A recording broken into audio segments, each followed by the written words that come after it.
నమస్తే welcome to wine news నేను కళ్యాణి స్వాతంత్ర దినోత్సవ వేడుకలు విజయనగరంలో పోలీస్ పెరేడ్ గ్రౌండ్ లో ఘనంగా జరిగాయి। ఈ కార్యక్రమానికి ముఖ్య అతిథిగా రాష్ట్ర సూక్ష్మ చిన్న మధ్యతరహా పరిశ్రమలు శాఖ మంత్రి కొండపల్లి శ్రీనివాస్ విచ్చేశారు। ముందుగా జాతీయ జెండాను ఎగురవేసి గౌరవ వందనాన్ని స్వీకరించారు।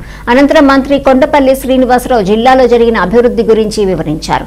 ఈ సందర్భంగా ఆయన మాట్లాడుతూ ఈ సందర్భంగా స్వాతంత్ర సమరయోధుల త్యాగాలను స్మరించుకుంటూ ప్రగతి సాధనలో విజయనగరం జిల్లా సాధించిన విజయాలను రానున్న ఏడాదిలో మన కార్యాచరణ ప్రణాళికలను గురించి తెలియజేశారు।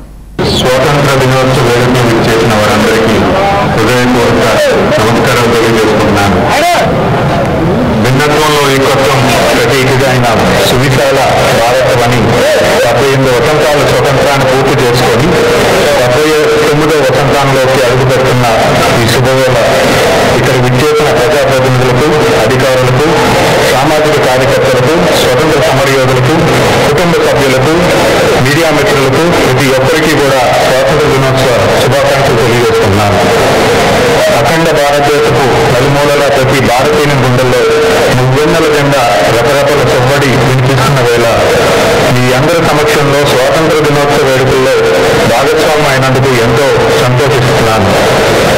ఆజాదీకి మహోత్సవ్ భాగంగా హర్ ఘర్ తిరంగా కార్యక్రమాలను నిర్వహించుకొని మువ్వెన్నెల జెండా ఎగరవేసి మన దేశభక్తిని చాటుకున్నాం।